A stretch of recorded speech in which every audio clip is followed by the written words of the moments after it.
The whisper swept through Redemption Creek like wildfire through dry August grass, and by the time Sunday morning arrived, it had consumed every household in town. Letitia Reed stood at the far edge of the church steps, her dark green dress pressed neatly, her chestnut hair coiled beneath a modest bonnet, and she could feel every eye on her like brands pressed to skin. The congregation gathered in clusters, their voices dropping to hissing murmurs the moment they noticed her, and those murmurs carried weight sharp enough to draw blood. She had heard the words before she even reached the steps. Harlot, thief, a woman of hidden motives. A woman who had trapped poor Reverend Hollies into signing over the deed to the boarding house. A woman who had come to Redemption Creek with secrets buried so deep not even the Colorado soil could contain them. The crowd parted the way crowds always part for the condemned, and then every whisper died at once. Marshal Cyrus Lawson stepped forward from beneath the shadowed eave of the church entrance, his boots striking the wooden steps with measured, deliberate calm. He was broad-shouldered and unhurried, a man who had learned long ago that the fastest way to command a room was to move as though he owned all the time in the world. He wore his badge not as decoration but as statement, and beneath the brim of his hat, his gray eyes swept the congregation with a coolness that silenced even Agnes Beale, who had not been silenced by anything in living memory. He stopped at the top of the steps. He looked directly at the woman they had been tearing apart with their tongues, and he spoke her name clearly, so that every soul present could hear it ring out over the Colorado morning like the toll of the church bell itself. "Letitia Reed," Cyrus Lawson said, "is under my protection." The silence that followed was the kind that changes things permanently.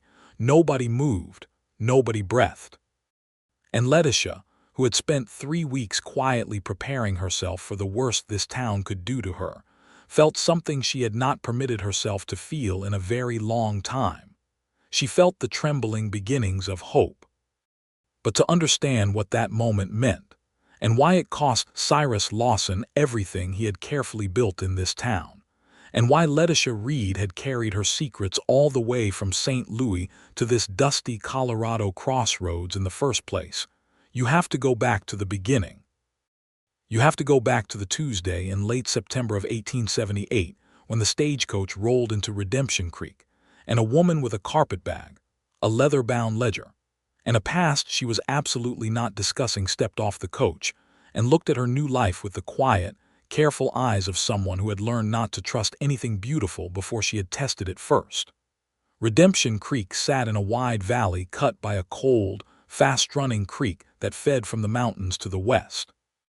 The town had grown from a single trading post in 1861 to a proper settlement of nearly 400 souls by 1878, complete with a hotel, a general store, 2 saloons, a livery stable, a barber shop, a schoolhouse, a bank, and the white-painted First Baptist Church of Redemption Creek, which Reverend Harold Hollies had built with his own hands and considerable donated labor in 1869.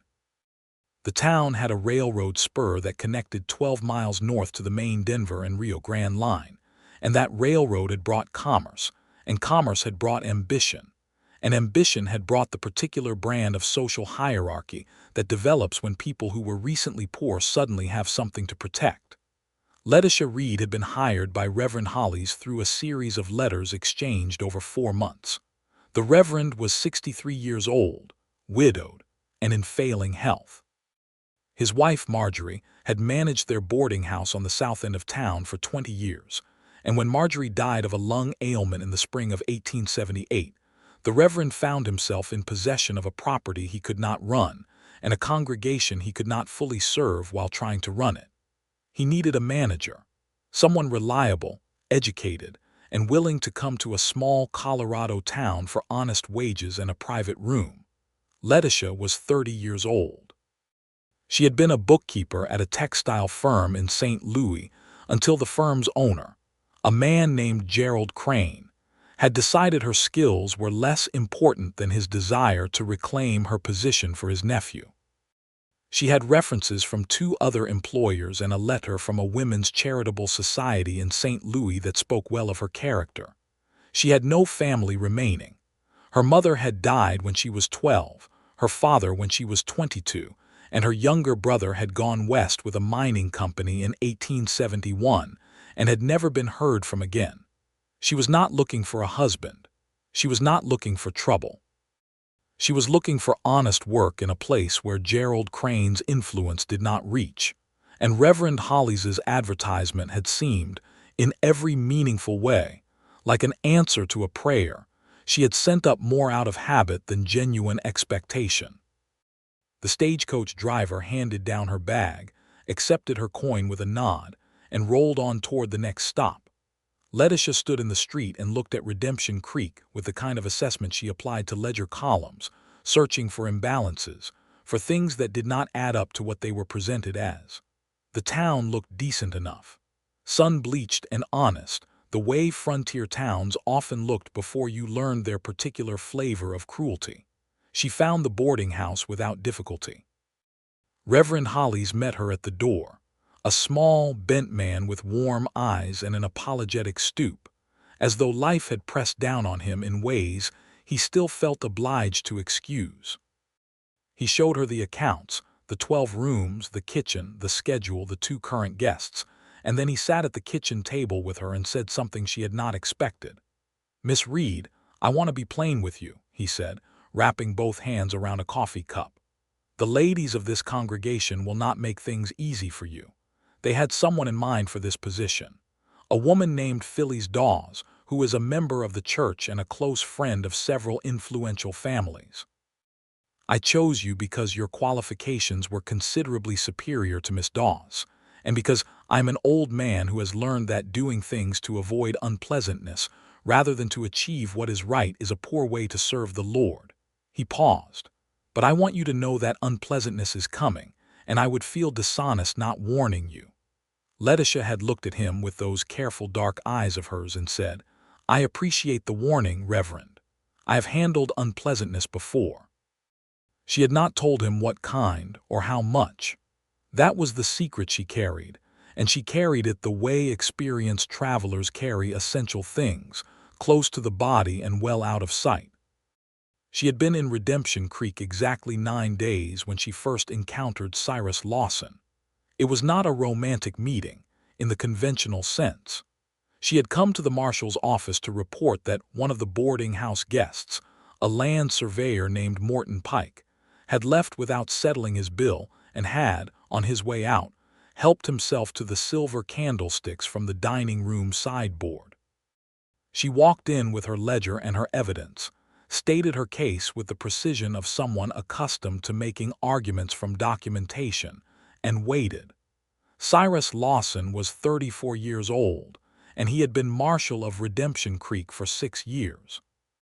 Before that, he had served as a deputy under the Larimer County Sheriff, and before that, he had spent 3 years as an Army scout following the end of the Civil War, work he did not speak of freely, and that had left him with a stillness in his face that people sometimes mistook for coldness, until they looked long enough to find the thinking underneath it. He was not a man who wasted words. He was not a man who made promises he did not intend to keep. He had the kind of reputation that made trouble redirect itself around him when possible, which was, in a town with 2 saloons and a railroad spur, a considerable professional achievement. He listened to Letitia Reed's account of Morton Pike's theft without interrupting. He looked at her ledger documentation, which was impeccable. He asked 3 precise, relevant questions, and she answered all 3 without hesitation. Then he stood up, settled his hat, and said, "I'll wire ahead to Pueblo. He'll likely stop there. You'll have your money inside a week, and I'll see about the candlesticks." She had her money in 4 days. The candlesticks arrived 2 days after that, wrapped in canvas and sent by the Pueblo deputy, with a note that said Morton Pike had expressed considerable regret for his behavior. She suspected the regret had been expressed more quickly when Marshal Lawson's name was mentioned. She went back to the marshal's office to thank him, which she recognized as the correct thing to do, and which she also recognized, honestly, as something she wanted to do. There was something about the way he had listened to her, with full attention without condescension, without the particular brand of skepticism men of that era tended to apply to women's accounts of their own experiences, that she found worth acknowledging. He looked mildly surprised when she returned, not unpleasantly surprised. "The candlesticks matter," she said, setting them on his desk in their canvas wrapping. "They were Marjorie Hollis's. The Reverend should have them properly returned." "Most people would have kept them as compensation and said nothing," Cyrus said. "I'm not most people." He looked at her for a moment with those gray eyes, and she did not look away, and then something shifted very slightly in his expression. "Not much, just enough to notice if you were paying attention." Letitia was always paying attention. "No," he said quietly, "I don't suppose you are." She took the candlesticks to the Reverend, who held them for a long moment and said nothing, and she went back to her accounts and her guests and her careful new life, and she told herself very firmly that she had not thought about the way Cyrus Lawson's voice sounded when he said those 4 words. She told herself this several times, which was itself informative. The weeks passed. October came in cold and bright, the aspens going gold on the mountain slopes above town, the creek running fast with snowmelt from early storms high up. The boarding house filled with 3 additional guests, a mining company representative, a schoolteacher's relative visiting for a month, and a cattle buyer from Texas who smelled of horses and spoke of nothing but beef prices. Letitia managed them all with a competence that was quietly impressive, and she kept the books so meticulously that Reverend Hollis, reviewing them each week, began to look more rested than he had since Marjorie died. She attended church on Sundays, sitting near the back, observing everything. She observed, for instance, that Phyllis Dawes was 38, sharp-featured and well-connected, and that her resentment of Letitia's presence had moved past personal grievance into something more organized. She observed that Agnes Beale, the wife of the bank president, was the social authority in town, and that where Agnes Beale's opinion went, the opinions of at least a dozen other women followed. She observed that Agnes Beale and Phyllis Dawes were old friends, and that old friends with shared grievances and social influence were, in the parlance of people who thought clearly about risk, a genuine threat. She had not, however, anticipated how the threat would materialize. It began with a letter. She did not know where it came from initially, only that it began circulating among the congregation's inner circle sometime during the 2nd week of October. She learned of its existence from her friend, or the closest thing she had to a friend in Redemption Creek, a woman named Clara Sutton, who was married to the town's blacksmith, and had the useful habit of telling people true things directly instead of dancing around them. "There's a letter going around," Clara told her one afternoon, sitting at Letitia's kitchen table with a cup of tea. "About you. It says you were dismissed from your position in St. Louis for stealing from your employer." Letitia set down her cup very carefully. "That is false." "I know," Clara said, "but it's gone to Agnes Beale, and Agnes has read it aloud at 2 different social gatherings, and Phyllis Dawes is presenting herself as the one who uncovered it." Clara's broad, honest face was troubled. "Letitia, you need to know what's being said." What was being said was this: that Letitia Reed had been terminated from her St. Louis position for misappropriating funds, that she had a history of attaching herself to elderly, vulnerable men of property, that her presence in the boarding house was part of a calculated scheme to secure herself in Reverend Hollis's will, and that the Reverend, being old and trusting and not well, was incapable of seeing what was directly in front of him. None of it was true. And yet every single element had been built from something that could, in a cruel enough light, be twisted to look plausible. She had left her St. Louis position. She was a woman of limited means who had come to work for an elderly man. She was good with numbers, which meant she had access to financial records. She was, by nature, reserved, which the gossip machine had converted into secretive. The letter, she realized, had not come from nothing. Someone had either researched her past or manufactured a version of it, with enough specificity to sound credible to people who wanted to believe it. She did not know yet who had sent it. She had her suspicions, but suspicions without evidence were the property of people who did not understand the difference between feeling certain and being able to prove something. Gerald Crane. The name settled in her mind like a stone settling to a river bottom, quiet and cold and unmovable. He was the kind of man who did not let go of grudges, and she had, on her way out of his employ, written a formal complaint to the Textile Association that had cost him a contract inspection and considerable embarrassment.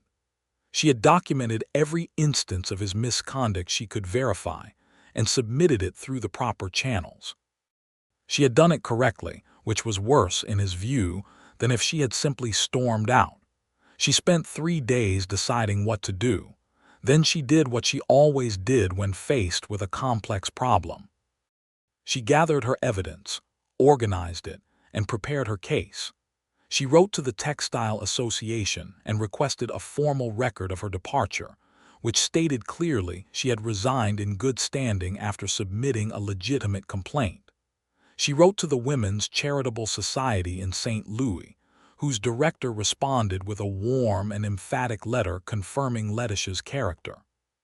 She assembled everything carefully, and then she went to Reverend Holly's and told him everything, the letter circulating about her, the accusations, the truth about St. Louis, and the probable source of the attack on her reputation.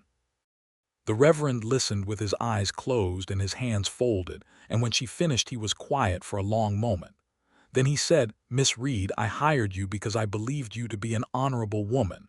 Nothing I have observed in 6 weeks has changed that assessment. If anything, it has confirmed it. The congregation will push for my dismissal," she said.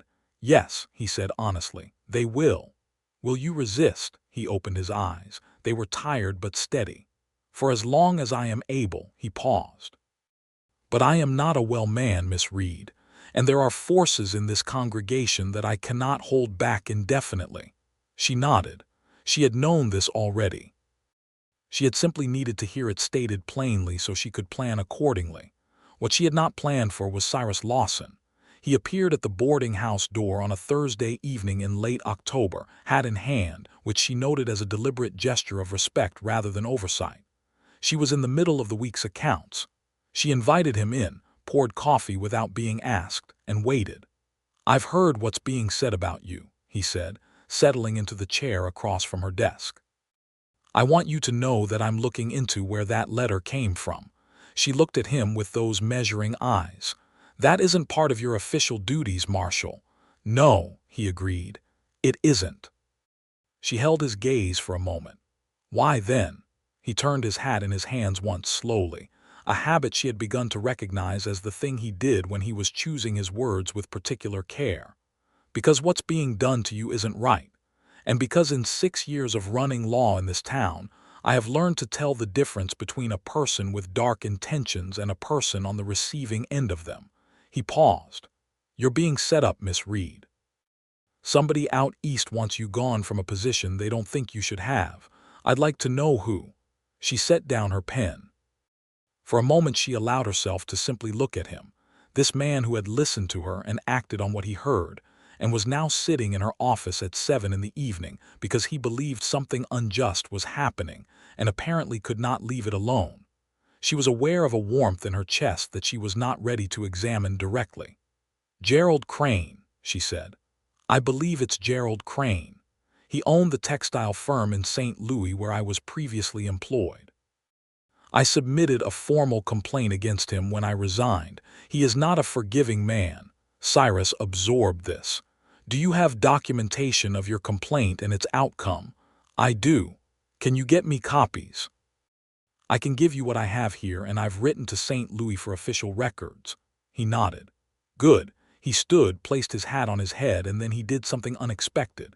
He looked at her for a moment with something in his eyes that went beyond professional consideration, something that was personal and careful and very much aware of itself, and said, "I know this is a hard situation to be in alone. I'm sorry you're in it." She said, "Thank you, Marshal Lawson." He said, "Cyrus." She blinked. "I beg your pardon. My name is Cyrus," he said, as though this were simply a clarification of fact and not the small revolution it actually was. Given that I'm spending my evenings investigating threats to your reputation, it seems overly formal to maintain the title. She felt the smile come before she could decide whether to let it. Very well, Cyrus. He nodded, satisfied, and left, and she sat for a full minute after the door closed doing nothing but being very still. November arrived with the first real snow, and with it the escalation she had been anticipating. Agnes Beale called a ladies' social meeting, the explicit purpose of which was to present the circulating letter to Reverend Hollies and formally petition for Letitia's dismissal. The meeting was held on a Tuesday afternoon, and Letitia knew about it because Clara Sutton attended and came directly to the boarding house afterward, snow on her boots and urgency on her face. "They're going to the Reverend tomorrow morning," Clara said. "Agnes, Phyllis, and 4 others. Agnes has a list of demands. They want you gone by the end of the month." "What does the Reverend say?" "He wasn't at the meeting. They're going to him." "Letitia, what are you going to do?" She was quiet for a moment. Then she said, "What I always do. I'm going to be completely prepared." What she did not say was that she was frightened. Not of losing the position, exactly, though that was a real and practical concern. She was frightened of the pattern, of the way this was the second time in 2 years that a man with power and wounded pride had decided to use that power to destroy what she had built for herself. She was frightened of the exhaustion of it, of the knowledge that she would have to fight this, and possibly fight the next version of it and the version after that, and that the world was very much arranged so that women in her position could be pushed out of every safe corner they found, and there was very little structural protection against it. She did not sleep well that night. The next morning she was in Reverend Hollies' small study at 8 o'clock, having arranged to speak with him before the delegation arrived. She laid out her documentation, the records from the Textile Association, the character letter from St. Louis, a carefully written account of her 6 weeks of service in Redemption Creek, with supporting figures from the accounts to demonstrate the boarding house's improved operation, and she told him what she believed was happening and why. He looked at everything carefully. He nodded. He said, "Miss Reed, you are better prepared than most attorneys I have known." He folded his hands. "Agnes Beale will not be moved by documentation. She is moved by social authority, and she perceives herself as having more of it than I do in this instance." "Does she?" He thought about it honestly. "Within the congregation, possibly. She controls significant resources. Several families have pledged donations to the new church building that she has some influence over." Letitia looked at him. "I would not want you to lose those pledges on my account." He looked back at her with eyes that were old and kind and clear. "Miss Reed, I am 63 years old and not in good health, and I expect I will be accounting for my choices before God within a few years. I would rather account for having done right by an honorable woman than for having preserved some building pledges by doing her wrong." He straightened in his chair with effort. "Agnes will have to make her case to me, and I will consider it honestly. But I will not dismiss you on the basis of unsubstantiated letters written by people who have not identified themselves." Agnes Beale arrived at 10 o'clock with 5 women, Phyllis Dawes among them, and they occupied the Reverend's parlor with the collective energy of people who have decided the outcome of a conversation before they enter the room. Letitia was not invited to be present, which she had expected. She went about her morning duties, made herself tea, and waited. The meeting lasted 90 minutes. When it ended, she watched from the kitchen window as the delegation departed, and she tried to read their carriage. Agnes Beale's back was straighter than usual, the rigidity of someone who has not gotten exactly what they wanted but intends to pursue the matter further. Phyllis Dawes was speaking rapidly to the woman beside her. Nobody looked satisfied. Reverend Hollies came to find her after they had gone. "I have told them that your position is not in question," he said. He was tired from the effort of the meeting, and she could see it cost him. "But Agnes Beale is not finished, and she said something as she was leaving that troubles me." "What did she say?" "She said that if I would not act, she would ensure that the entire congregation and the town at large was made aware of the accusations against you, and that she would make certain it happened in the most public fashion possible. He paused. I believe she intends to raise the matter publicly. At church. Letitia felt the cold weight of that settle over her. A private accusation was bad enough. A public one, before the full congregation, on church steps, was something else entirely. It was the kind of thing you could not simply survive with documentation and patience. It was the kind of thing that stained a person's name in a small town for years, regardless of the truth. She will do it next Sunday, she said. It was not a question. I believe so, he said. I am sorry, Miss Reed. She thanked him and went back to her ledger. She worked steadily through the afternoon because working steadily was what she knew how to do when she was frightened, and she allowed herself to think carefully about her options. She could leave preemptively before Sunday arrived. She could go to the newspaper, which was run by a man named Asa Tillman, who had the reputation of printing facts if presented with them, but would not put himself crosswise of Agnes Beale's family socially. She could do nothing and let Sunday come and meet it, or she could go to Cyrus Lawson. She sat with that option for a while, turning it over carefully. She did not want to put herself in the position of someone who ran to the law every time things became difficult.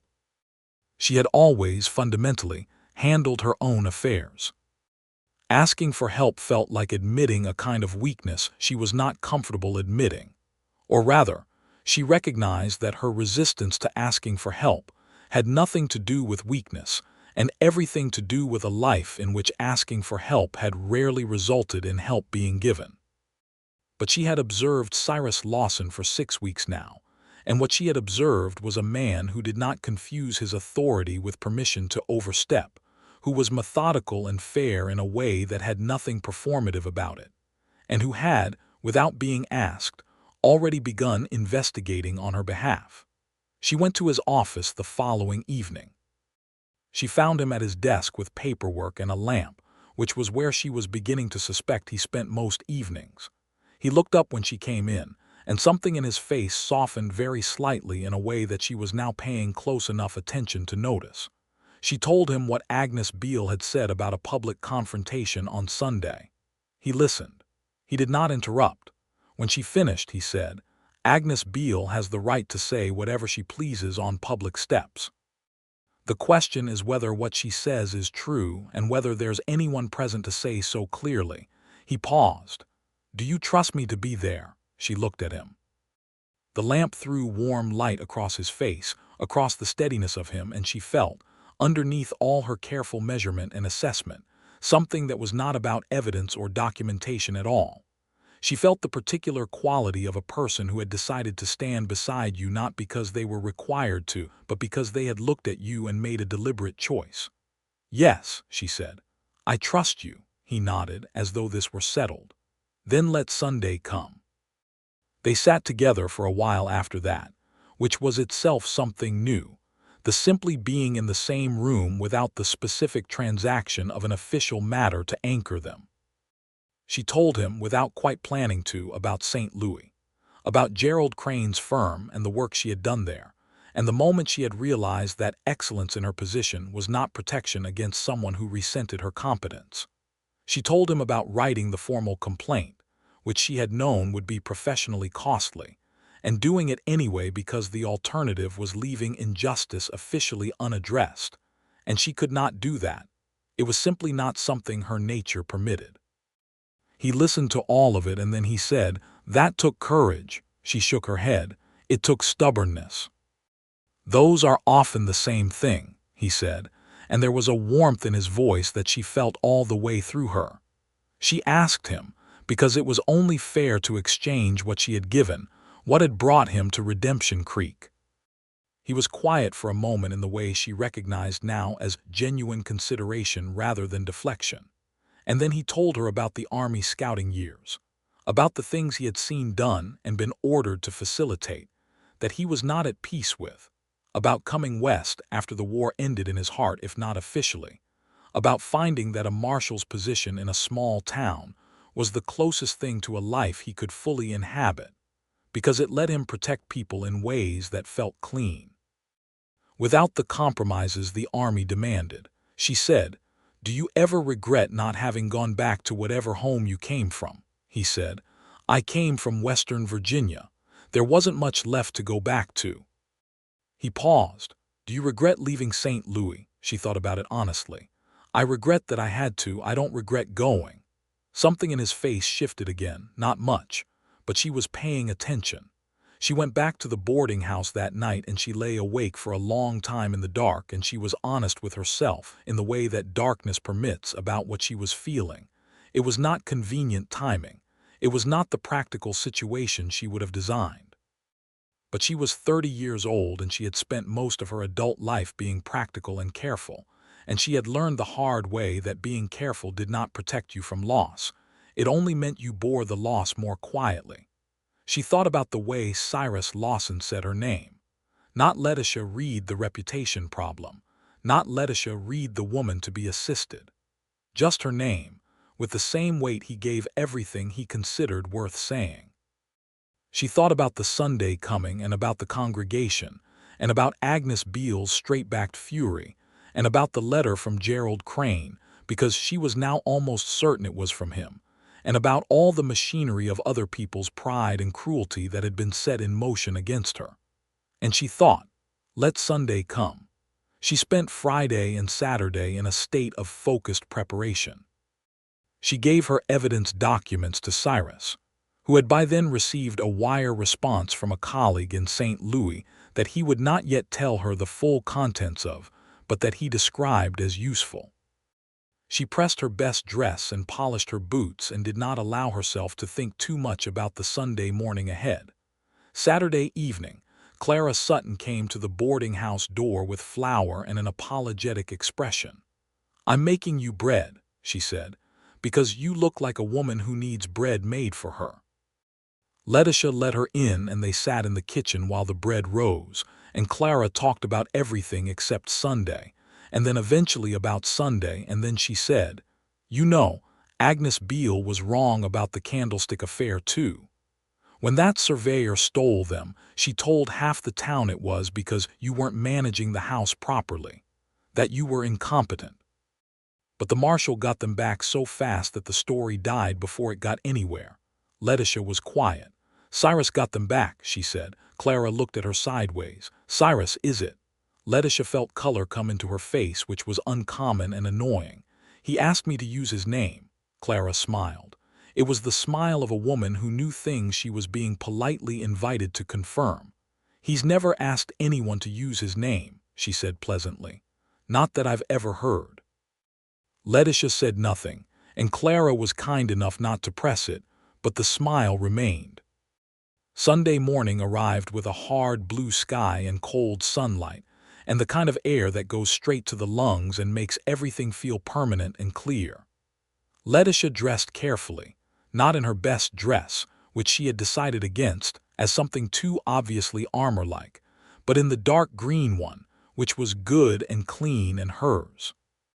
She pinned her hair and settled her bonnet and walked to the church at her usual pace, not faster, not slower, because hurrying or hesitating were both forms of announcing your fear, and she did not intend to announce anything.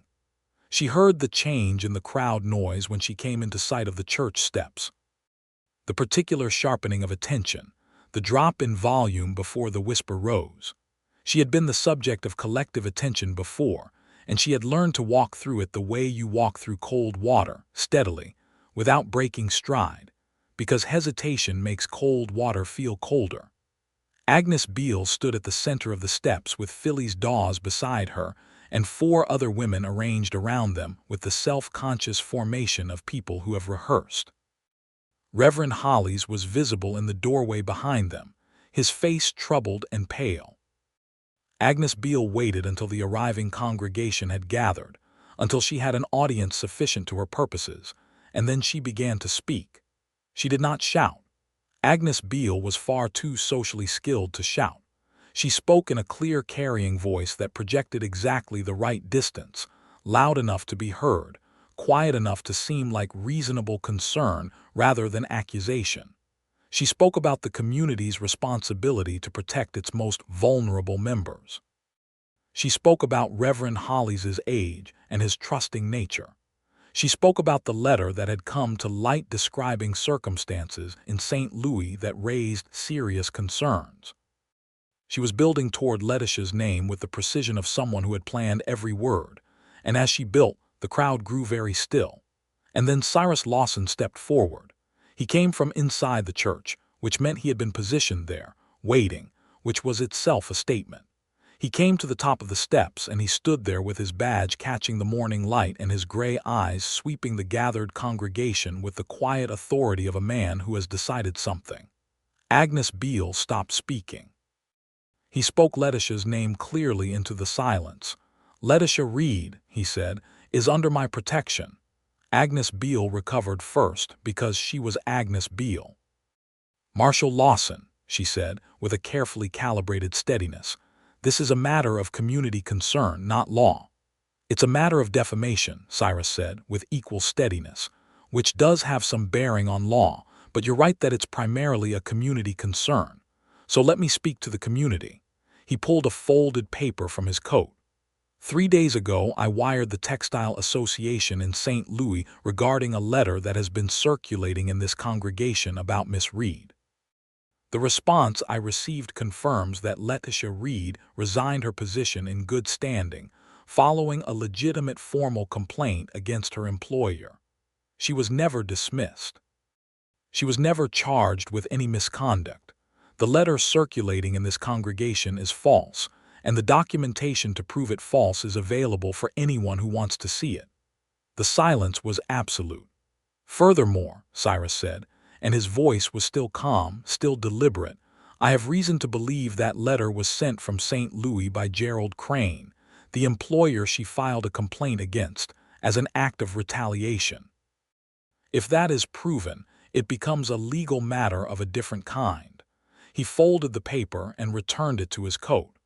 "I say this publicly because the accusations against Miss Reed were made publicly. She is an honest woman doing honest work, and I will not stand in this town and watch her be run off on the strength of a lie." He looked very briefly at Letitia. She was standing at the edge of the crowd. She had not moved since he spoke her name. She felt in this moment something she could not fully categorize.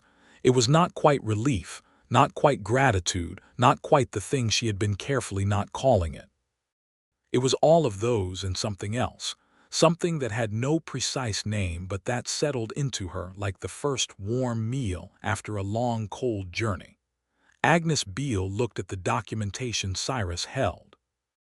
She looked at the crowd around her, who were no longer an audience assembled for her purposes but something more complicated, people reconsidering, people measuring. Agnes Beale was many things, but she was not a fool and she could read a room. She said with glacial composure, "If there has been misinformation, that is of course regrettable." She said nothing else. She went into the church. Philly's Dawes followed, and then the others, and the crowd dispersed from its gathered formation and became simply people walking into church on a Sunday, which was, Letitia thought, what it had always been supposed to be. Clara Sutton appeared at her elbow and squeezed her arm once hard and said nothing, which was exactly right. Cyrus came down the steps and stopped in front of her. Up close, she could see that the calm he projected had cost him something. There was tension in his jaw, and his eyes, meeting hers, were direct in the way that very honest things are direct. "Are you all right?" he asked. She said, "I don't know yet. Ask me again in a little while." Something moved through his expression, something that was almost a smile. "I'll do that," he said. They sat apart in the church service, because it was 1878 in a small Colorado town, and they were not in any formal relationship that would permit sitting together. But she was aware of him across the room the way you are aware of a source of warmth when you are cold, as a specific direction in space. Reverend Hollis delivered his sermon with more energy than he had managed in weeks, and Letitia suspected the morning's events had given him something to preach about, though he was too wise and kind to do it directly. After the service, in the cold churchyard, Cyrus found her again. Most of the congregation had moved past them, some with nods that were newly respectful, some with the careful blankness of people reserving judgment. Agnes Beale departed without acknowledging her, which Letitia chose to interpret as the closest thing to a ceasefire she was likely to get. "Walk with me?" Cyrus asked. They walked along the main street and then south toward the creek, where the cottonwoods had lost their leaves but still made a good windbreak, and the cold was the clean kind that comes off mountains and does not feel hostile. They walked without hurrying, and he told her more about the wire from St. Louis, that he had also been in contact with the Women's Charitable Society, whose director's letter had been extremely pointed about the high quality of Letitia Reed's character and the low quality of Gerald Crane's. "Will he face any consequences?" she asked. "In St. Louis, probably not. Men like that rarely do, in my experience. But he sent a defamatory letter across state lines, and I've documented what I can. He may think twice before doing it again." She nodded. She looked at the cold creek running over its stones. "You didn't have to do any of this," she said. "No," he agreed. "Why did you?" He was quiet for a moment. Then he said, "Because I could. And because not doing something you can do when it's the right thing to do is the same as choosing wrongly." He paused. "And because, if I'm being honest, I have been thinking about you a good deal more than my professional responsibilities strictly require." She looked at him then directly in the full light of a Colorado November noon, and she did not look away, and he did not look away, and there was a quality to the silence between them that had nothing hidden about it. She said, "I have been thinking about you too." He exhaled slowly. "That's good to know." They stood by the creek for a while. Their breath misted in the cold air. Eventually he said, "I know this town hasn't been what you hoped. I know the last 6 weeks have been difficult." "It hasn't been only difficult," she said carefully. "Some of it has been unexpected in the other direction." He looked at her with those steady gray eyes. "I'd like to call on you properly if you're willing, with your permission."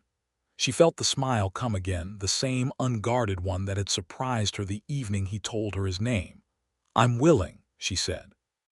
He nodded, and she thought she saw something relax in him slightly, some careful tension he had been maintaining against an uncertain outcome.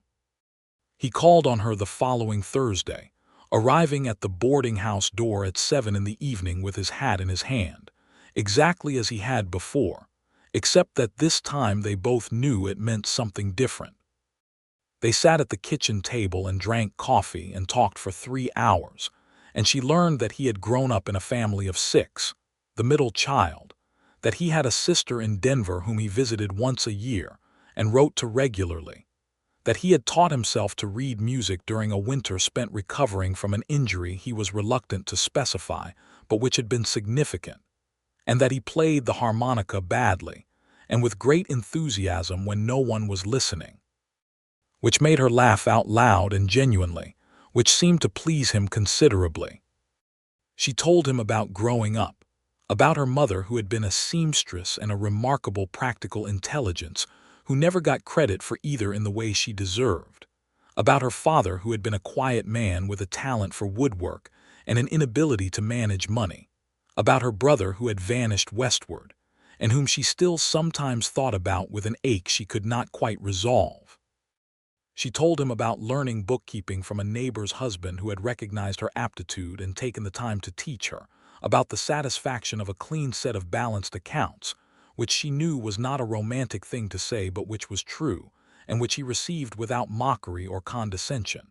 He said, "Most people's deepest satisfactions are the ones they're embarrassed to admit to." She said, "What's yours?" He thought about it. "Coming home at the end of the day knowing the town is safe. Knowing the people in it can sleep without worrying about the kind of thing that keeps people in difficult places awake." He paused. "It sounds simple." "It's not simple," she said. "It's everything." He looked at her across the table with an expression that she could now read clearly, because she had been paying attention for weeks, and what it said was that he was a man who had found, unexpectedly, someone he could say true things to without translating them first. The weeks that followed were the kind of weeks that rearranged the shape of everything preceding them. November turned to December, and December turned the town white, and they walked together in the evenings when his duties permitted, down the creek path and back, in the cold and the dark and the quiet, and they talked. They talked about everything, the serious and the trivial and the in-between, and she discovered that the talking was itself the intimacy, that she had been waiting without knowing it for someone who wanted to know what she actually thought, rather than what was convenient for them to hear. He brought her books from the small library the schoolteacher maintained, because he had noticed her reading the same 3 she had brought from St. Louis repeatedly. She brought him food when she knew he was working long hours, not conspicuously, just bread and cheese wrapped in cloth left on his desk, which he acknowledged by leaving a single wildflower, dried from the summer, on the boarding house windowsill one morning, and she had picked it up and held it for a long moment before setting it carefully inside her ledger, between pages where she would find it again. Agnes Beale watched all of this with an expression of controlled displeasure from across whatever room she and Letitia happened to occupy simultaneously, which was occasional and increasingly uncomfortable for Agnes, since the woman she had publicly attempted to destroy was visibly doing perfectly well. The formal petition for Letitia's dismissal had died after the Sunday confrontation, partly because the documentation Cyrus had produced undercut it, and partly because Agnes Beale, whatever her faults, understood when a position had become untenable. Phyllis Dawes, however, was less restrained. In the second week of December, she approached Letitia directly at the general store in front of 3 other women and said, in a tone constructed to wound, "I suppose you think you're very clever getting the marshal to defend you publicly." Letitia looked at her steadily. "I think Marshal Lawson is a man who acts on evidence and principle. I'm grateful he does." "It must be very useful," Phyllis said, with a particular emphasis, "to have his attention." Letitia said, calmly and clearly so that everyone in the store could hear, "Miss Dawes, I came to Redemption Creek to do honest work. I have done honest work. I'm going to continue doing honest work. If that disappoints you, I'm sorry, but I'm afraid it can't be helped." She picked up her parcel from the counter and walked out. She told Cyrus about it that evening. He listened, and then he said, "Are you bothered by it?" She thought about it honestly. "Less than I would have been 2 months ago," she said. "What changed?" She looked at him across the kitchen table. "I stopped being alone in it," she said simply. His hand, resting on the table, moved the smallest distance toward hers, not touching. "Just closer." And she turned her hand, and their fingers came together, and they sat like that for a while in the warmth of the kitchen with the December wind outside, and it was the most natural thing in the world. He asked her formally on Christmas Eve. He arrived at the boarding house with a small wrapped parcel that contained a new copy of Jane Eyre, because she had mentioned once in passing that she had loved it as a girl and had not read it in years, and he had ordered it from Denver weeks ago, and had been hoping she had not somehow acquired a copy in the intervening time. She had not. She held it with both hands and looked at him with a fullness in her expression that she was not trying to conceal. Then he sat at the kitchen table and turned his hat in his hands once slowly, the way she knew now always meant he was choosing careful words. "Letitia," he said, "I'm not a man who says things he doesn't mean. You know that about me." "I do," she said. "I want to marry you," he said. "Not because it's practical, and not because the timing is convenient, and not because of any reason except that you are the person I want to live my life with. You are honest and brave and more intelligent than anyone I have ever met, and you make me feel that the world is better at operating in it than I felt before I knew you." He paused. "I know you came here for your own reasons that had nothing to do with finding a husband, and I know your independence is yours, and I would never want to take any part of it. I'd just like to be beside you while you exercise it." She was very still for a moment. Then she said, "Cyrus Lawson, do you have any idea how long I have been waiting for someone to say exactly that?" He looked at her. "Is that a yes?" She stood up and went around the table and took his face in her hands and kissed him, which answered the question considerably more efficiently than additional words would have. They were married in March of 1879 in the First Baptist Church of Redemption Creek by Reverend Hollies, who wept a little during the ceremony and appeared very satisfied with himself. Clara Sutton stood with Letitia. The Marshal's sister, Margaret, came from Denver for the week and declared Letitia the best possible outcome she could have imagined for her difficult, quietly wonderful brother. Cyrus wore a new jacket he had clearly purchased specifically for the occasion, and he looked at Letitia when she came down the aisle the way you look at something you have been half afraid you would not get to keep, with a gratitude that goes deep enough to be indistinguishable from reverence. Most of the congregation came, even some of Agnes Beale's circle, though Agnes herself sat in the back and maintained the expression of a woman making a dignified peace with an outcome she had not preferred. Phyllis Dawes was not there. She had, in January, accepted a position in a school district near Pueblo and left Redemption Creek, and Letitia felt genuinely nothing about this except a mild sense of things settling into their correct positions. They moved into the small house adjacent to the marshal's office that the town provided, and Letitia continued managing the boarding house, because Reverend Hollies needed her too, and because she was good at it, and because the work itself satisfied her in the way that good, real work satisfies a person who has always needed to be useful. Cyrus continued his duties with the same steady competence he had always brought to them, and they fell into a life together that felt not like the romantic confection she might have been told to expect as a girl, but like something more real and more sustaining. A genuine partnership between two people who had chosen each other with their eyes open. Reverend Hollies died in the summer of 1879, peacefully, in his bed, with his Bible and a letter from Letitia's St. Louis reference on his nightstand, having made arrangements the previous fall that left the boarding house to Letitia Reed Lawson, and a small legacy to the church building fund that Agnes Beale managed with very little grace and considerable effectiveness. His passing left a gap in the town that would take years to fill, and Letitia allowed herself to grieve it properly, which was something she had not always given herself permission to do with loss. The summer was long and hot and full. She found in the boarding house accounts for August a notation she had not made, a payment received from a man named Letitia Reed, which was her brother's name. She sat for a long time with the ledger open. Then she went to Cyrus.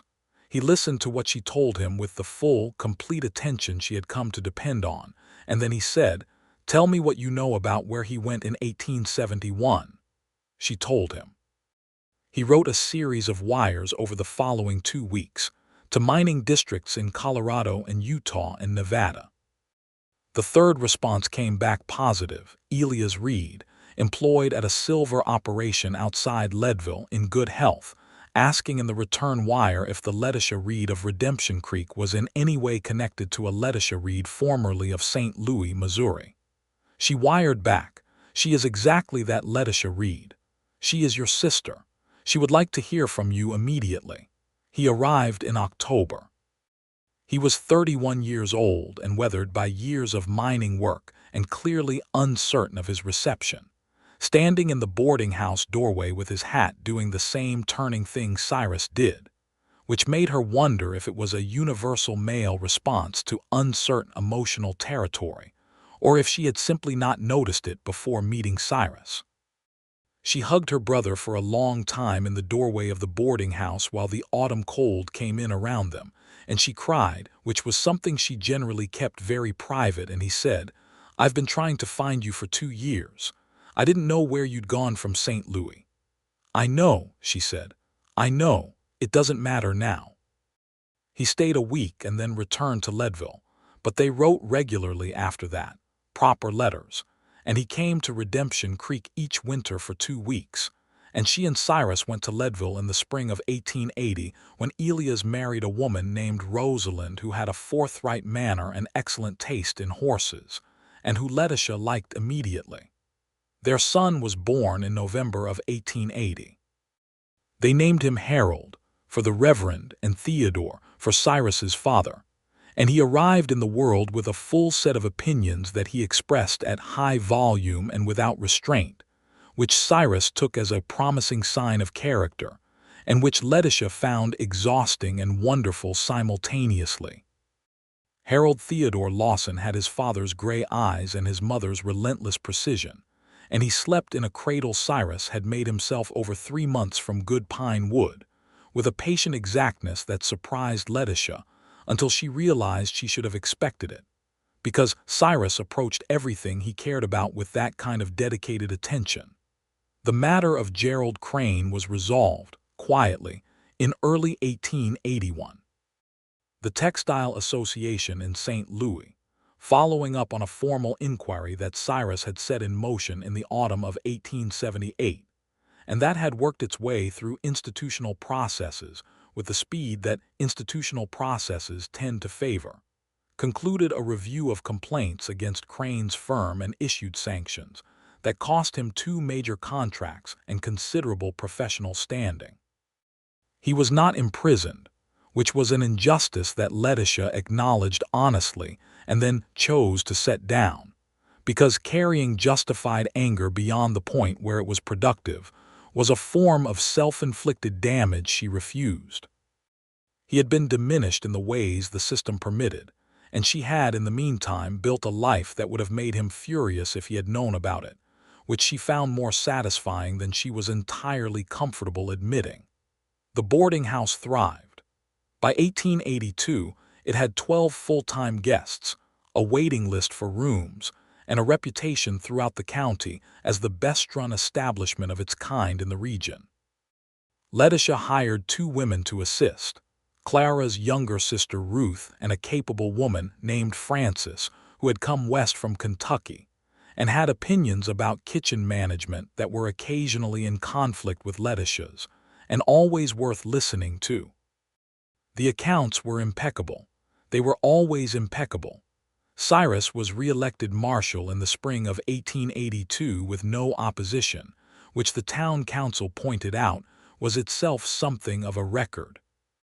He received a letter from the Larimer County Sheriff's Office about a more senior position, which he showed to Letitia without indicating a preference, because he had learned early in their marriage that the way to have a genuine partnership was to genuinely include the other person in decisions rather than performing the gesture of inclusion while having already decided.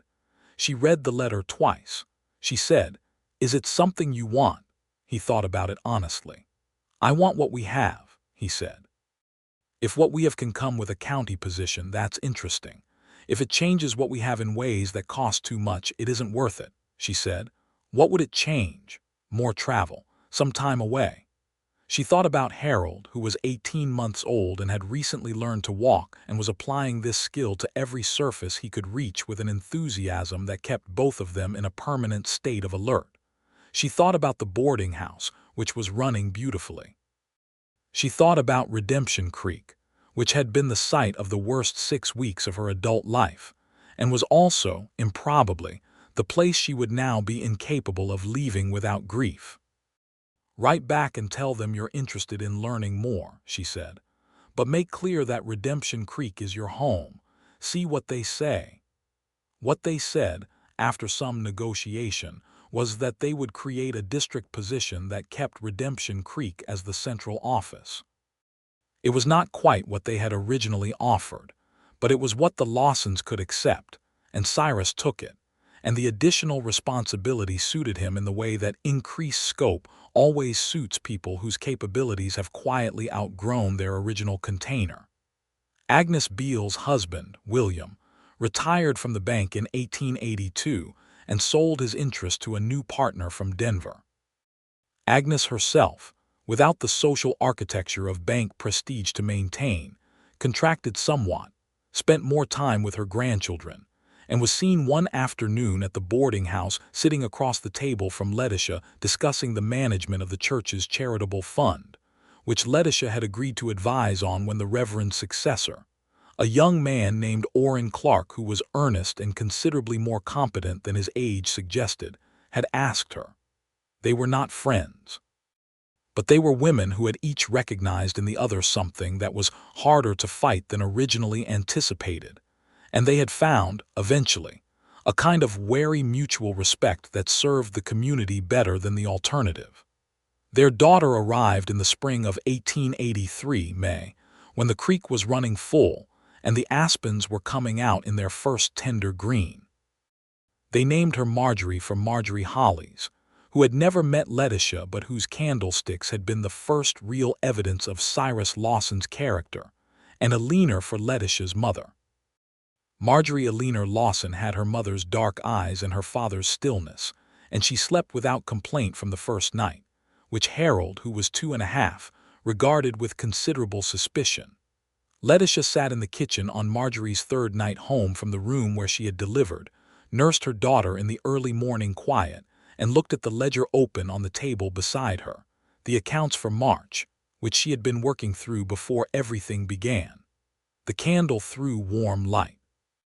She could hear Cyrus moving in the bedroom, not sleeping, listening for her, as he had all 3 nights, and she felt a love for him so complete that it was almost strange.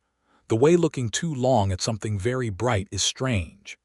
She had come to Redemption Creek with a carpet-bag and a leather-bound ledger, and a past she was absolutely not discussing, looking for nothing more than honest work in a place where Gerald Crane's influence did not reach.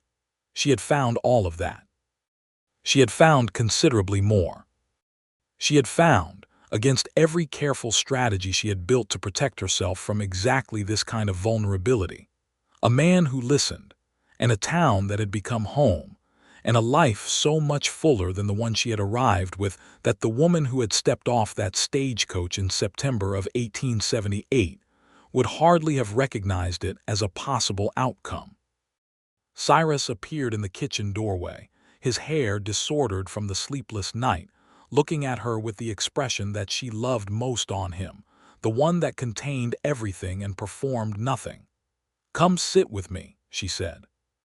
He sat across from her, and she passed him the baby, who received this transfer with the tranquil competence of a person who has decided the world is fundamentally acceptable, and he held his daughter with both large, careful hands and looked at her with the same quality of attention he brought to everything worth protecting. "She has your mouth," Letitia said. "She has your expression," he said. "That look, like she's already deciding whether you've done something worth approving of." Letitia laughed, quietly so as not to wake Harold. She looked at the two of them in the candlelight and let herself feel, fully and without reservation, the weight of how much she had been given. Outside, Redemption Creek was sleeping under its Colorado spring sky. The creek was running over its stones. The aspens were putting out their first leaves. The boarding house next door was quiet, 12 guests under their roof, the accounts in perfect order, the next week's shopping list already prepared, everything in its correct column. And in the kitchen of the small house by the marshal's office, in the warm light, Letitia Reed Lawson sat with her husband and her new daughter, and the morning came in through the window, gold and cold and clean, and everything she had survived and built and chosen was solid underneath her, and she was, in the fullest possible meaning of the word, home. In the years that followed, the story of the Sunday on the church steps became something the town told about itself. Not immediately, not while Agnes Beale and Phyllis Dawes were still figures who required careful navigation. But later, as the town grew and changed, and the people of 1878 became the history that the people of 1885 and 1888 and 1892 told to their children, the story became part of what Redemption Creek was. That morning when the gossip reached the church steps and the marshal stepped forward and spoke her name clearly, it was told differently by different people. Some told it as a story about justice, about a good lawman standing against an unjust crowd. Some told it as a love story, which it was. Clara Sutton's version, which she told at least a dozen times that Letitia personally overheard, was the most accurate and ended with, "And then he looked at her and she looked at him, and anybody with eyes could see that they were already lost to each other, which was the best thing that happened in this town before or since." Harold grew into a boy who was serious about horses and cheerful about everything else, and who displayed, by the time he was 7, a talent for mathematics that Letitia recognized with deep satisfaction as her own contribution to the next generation. He attended the Redemption Creek School and then, at 15, the school in Denver. And then, because he was Harold Theodore Lawson and he had his mother's precision and his father's persistence, he won a place at the Colorado School of Mines in Golden, which made Cyrus proud in the particular quiet way he was proud of things, and Letitia cry in the particular private way she cried over things, and both of them stand a little straighter. Marjorie grew into a girl who was quiet and observant, and had, by the age of 5, already identified every social dynamic in the boarding house, and could tell you who was lying about what with a specificity that was occasionally unnerving. She had her mother's eyes and her father's calm, and she was her parents' daughter in every possible way, which was both a tribute and occasionally a challenge, since a household containing 2 people with absolute commitment to their own positions on every question did not require the addition of a third such person, but that was what they had, and they loved her completely for it. Their third child, a boy they named James Elias, after Letitia's brother who had finally come home properly in 1884, when the Leadville silver operations wound down, and he and Rosalind settled 10 miles north of Redemption Creek on a small farm, arrived in the spring of 1886. James was different from his older siblings in the way that third children sometimes are, lighter in his approach to the world, quicker to laugh, possessing the particular social ease that comes from having older children to practice on. He was, according to Cyrus, the most like Letitia in spirit, which Letitia disputed on the grounds that she was not light or easy about anything, to which Cyrus replied that was exactly what he meant. And they looked at each other across the kitchen table in the way they had looked at each other across kitchen tables for 7 years, which was to say with complete understanding and considerable amusement. Elias and Rosalind had 2 boys of their own, and family gatherings became real gatherings, loud and warm and full of the kind of productive chaos that fills a house the way good weather fills a day, so thoroughly you forget what the inside of a smaller version felt like. Letitia sat at the head of these gatherings with the same precision she brought to her ledgers, and the same warmth she had always kept carefully but could now let be visible, because she was among people who had chosen her as she had chosen them, and she had learned, slowly and with some difficulty, to trust that. The boarding house was sold in 1889, not because it had failed but because it had succeeded, and the offer that came in from a hotel developer in Denver was substantial enough that Letitia, examining the figures with the sharp attention she still brought to every financial question, concluded that accepting it and investing the proceeds made more long-term sense than continuing to operate it under terms that had changed considerably since 1878. She negotiated the sale herself. Cyrus sat across the table from the Denver representative and said nothing, because he had learned years ago that Letitia negotiating was a process that required nothing from him except silence and his presence as a backup measure that was rarely needed. The boarding house became the Redemption Creek Hotel. It was not as well run as it had been under Letitia Reed Lawson, but it was larger, and it brought more travelers through town, and the town grew in ways that the town had needed to grow, and Letitia watched it from her window, sometimes with the satisfaction of someone who has built something that outlasts the building of it. Cyrus retired from the district position in 1891, when he was 47, and had spent 17 years keeping law in a place that had tested him and rewarded him in roughly equal measure.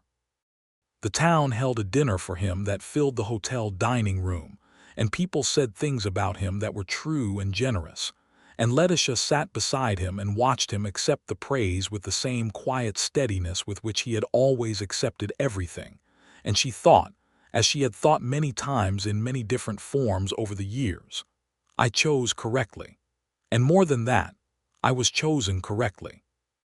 He took up, in his retirement, the woodworking that he had done occasionally and found settling, and made furniture with the same patient exactness that had gone into Harold's cradle, and the house gradually filled with things he had made, which was something Letitia found almost unbearably dear without knowing quite how to say so directly, except by running her hand along the smooth edge of a table or a shelf, or a chair sometimes when she thought he wasn't watching, which he always was.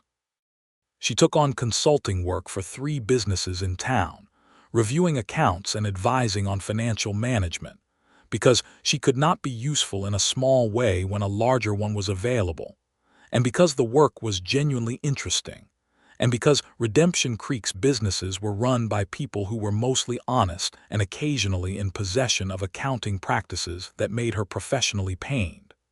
They were, in every way that mattered, happy. Not the easy, uncomplicated happiness of people who have not been through anything, but the hard-won happiness of people who have tested the world and each other, and found both more substantial than fear had suggested. It was a happiness that knew what it had cost and valued it accordingly, which is the only kind that lasts. In the late autumn of 1893, they walked together to the creek, as they had walked to the creek 100 times before, in every season this town possessed. The aspens were gold against the blue sky. The creek was running low after a dry summer, its voice quieter than the spring version, more considered. They walked without speaking for a while, the way people walk who have been together long enough that silence is a form of conversation. Letitia stopped and looked at the mountain line to the west, the sharp white peaks going pink in the late light, and she thought about the woman who had stepped off a stagecoach 15 years ago with a carpetbag and a ledger and a set of carefully maintained borders between herself and everything that might hurt her. Cyrus stopped beside her. He had his hands in his coat pockets, the way he stood when he was comfortable, and he looked at the mountains too, and then at her. "What are you thinking?" he asked. She considered the question.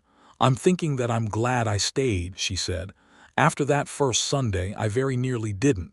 He was quiet for a moment. "I know," he said. "I saw it in your face, that you were measuring the cost of going. What made you think I would stay?" He looked at the mountains again. "I didn't know you would, but I thought if I spoke your name clearly, if I just made it plain once in front of everyone that you weren't alone in it, that might be enough." He paused. "I was hoping." She looked at him, at the lines of 15 years and a good life in his face, at the gray that had come into his dark hair, and which suited him in the way that time suits people who have used it well. "You were hoping," she repeated. "For the first time in a long time," he said, "I was hoping for something very specific." She took his arm and they walked back along the creek path toward the town and the house and the life that was waiting, warm and solid and real. Behind them, the mountains held the last of the light. The creek ran over its stones. Redemption Creek settled into its evening with the sound of a town that knows what it is, full of people living their ordinary days, which are, if you are paying attention, anything but ordinary. And in the morning it would begin again. A breakfast made and a ledger opened, and a boot on a floor and 2 people at a kitchen table with their coffee and the long privilege of another day together, which was, when you had nearly not had it, the most remarkable thing in the world.